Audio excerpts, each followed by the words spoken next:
ओम नमो नारायण। देव शक्ति healing hub से मैं रुद्रा अभी सिंह आप सबों का स्वागत करता हूं, अभिनंदन करता हूं। तंत्र पार्ट 3 ऑडियो सेशन में आइए तंत्र की कुछ विशेषता आज के ऑडियो में मैं बताता हूं। एक प्रश्न है जो कि आपको अपने आप से पूछना है। सेक्स के साथ जुनून सेक्स को दर्दनाक और रोगजनक समस्या बनाता है। आप अपने आप से पूछें कि क्या मैं सेक्स के बिना कब तक रह सकता हूँ? मैं सेक्स के बिना कब तक रह सकता हूँ, मानसिक या शारीरिक? यदि यह थोड़ा है तो आपको मदद करनी चाहिए। पहला पॉइंट, योग का अभ्यास यामा के चौथे चरण है, जो अष्टांग योग अर्थात राजयोग ब्रह्मचर्य योग का पहला हिस्सा है। ब्रह्मचर्य को कई चिकित्सकों द्वारा सबसे कठिन माना जाता है, क्योंकि हर बार जब भी आप नहीं करते हैं तो यह शुरू हो रहा है, और ईगो का मतलब है सीमाओं में निराश होना। ब्रह्मचर्य का अर्थ भी व्यापक रूप से गुप्त इंद्रियों में प्रतिबंधित माना जाता है, लेकिन शाब्दिक अर्थों में ब्रह्मचर्य का अर्थ है ब्राह्मण को गाना अर्थात रमना। अपने ध्यान में ब्रह्मचर्य है। ब्रह्मचर्य हर तरह के प्रतिबंध से संयमित होते हैं। सोच को भी ब्रह्मचर्य तोड़ने के लिए माना जाता है। शारीरिक लाभ, सेक्स प्रवाह की रक्षा से शरीर स्वस्थ, मजबूत और ऊर्जावान रहता है।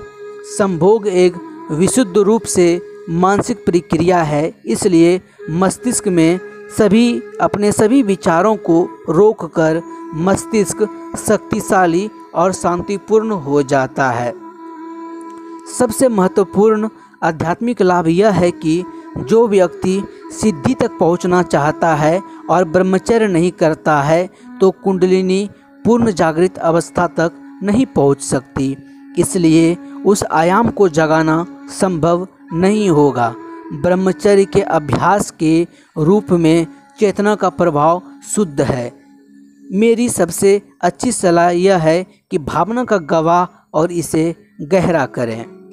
पॉइंट नंबर 2, ब्रह्मचर्य तक पहुंचने के लिए यहाँ कुछ व्यावहारिक सुझाव दिए गए हैं, जो मैं लाइन बाय लाइन में आप लोगों से कहूँगा। पहला नंबर, आपको एक सुनिश्चित करना चाहिए भोजन शुद्ध और सरल हो, सत्व हो, स्वच्छ हो।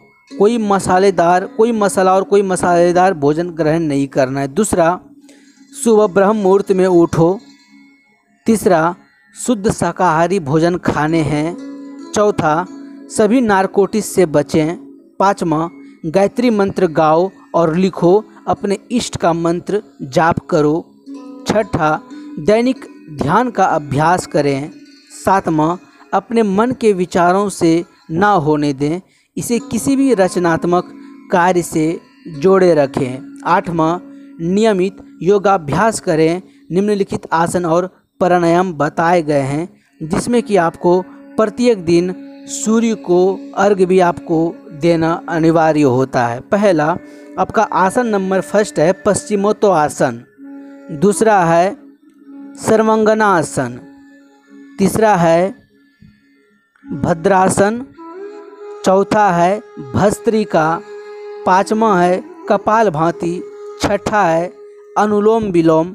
सातवां है सूर्यभेदी, चंद्रभेदी, और आठवां आपका होगा नाड़ी शोधन प्राणायाम। अगर ये आप आठों प्राणायाम का अभ्यास अगर आप दिन प्रतिदिन करते हैं और दिए गए इंस्ट्रक्शंस का फॉलो करते हैं यदि आप, तो आप अपने सेक्स एनर्जी को कन्वर्ज कर सकते हैं। एक स्टेटमेंट है, how to raise sex energy convert into आध्यात्मिक एनर्जी, यानी कि स्पिरिचुअल एनर्जी। मित्रों, एक बात मैं बताना चाहूँगा कि दुनिया की ब्रह्मांड की सबसे शक्तिशाली अगर कोई शक्तियाँ होती है तो वो हमारा सेक्स पावर होता है। वो हमारे अंदर की जो शक्तियाँ होती है वो हमारे सेक्सुअल शक्तियाँ होती है, चूँकि उसमें एक नए जीव को जन्म देने की क्षमताएं होती हैं, तो उससे बड़ी शक्ति पूरे ब्रह्मांड में कोई शक्ति नहीं है। और विडंबना देखिए कि वह शक्ति का हम लोगों का यूं ही लॉस होता चला जाता है, चाहे पुरुष हो चाहे स्त्री, प्रत्येक की यह शक्तियाँ दिन प्रतिदिन छिन्न होती रहती है। तो जो व्यक्ति कुछ स्पेशल हुए हैं, जो व्यक्ति अपने चरम पर पहुँचे हैं, जो व्यक्ति संपूर्ण रूप से सिद्धत्व हासिल किए हैं, उन्होंने अपने इस शक्ति को पहचाना है और इस शक्ति को एक नए आयाम दिया गया है। मेरा तात्पर्य है कि ये जो सेक्स एनर्जी है ये आपका हथियार है। आपको हथियार चलाने तो आता है, लेकिन आप उसको एक सही दिशा प्रदान नहीं कर पा रहे हैं। तो तंत्र में बताया जाता है कि कैसे आप एक सही प्रकार के उसको आयाम दें, कौन सी दिशा में आप उस अपने हथियार को आप इस्तेमाल कीजिएगा, कैसे कीजिएगा, जो कि आप अपने सेक्स पावर को, सेक्स एनर्जी को आप अपने आध्यात्मिक एनर्जी में आप कन्वर्ट कर सकते हैं। तो आदरणीय परम पूज्य गुरुदेव स्वामी महामाया गुरुदेव के सानिध्य में तंत्र की कार्यशाला निरंतर ऑनलाइन के माध्यम से भी चलती रहती है, जो देव शक्ति हीलिंग हब ब्रॉडकास्ट करती है। तो आप हमसे संपर्क कर सकते हैं और आप हमारे गुरु जी के सानिध्य से आप जुड़ सकते हैं। आप उनको अपना गुरु बना करके आप एक अच्छे मार्गदर्शन पा सकते हैं और अपने आप को चरम पर पहुंचा सकते हैं। ओम नमो नारायण। तब तक के लिए मुझे दीजिए इजाज़त। धन्यवाद, धन्यवाद, धन्यवाद।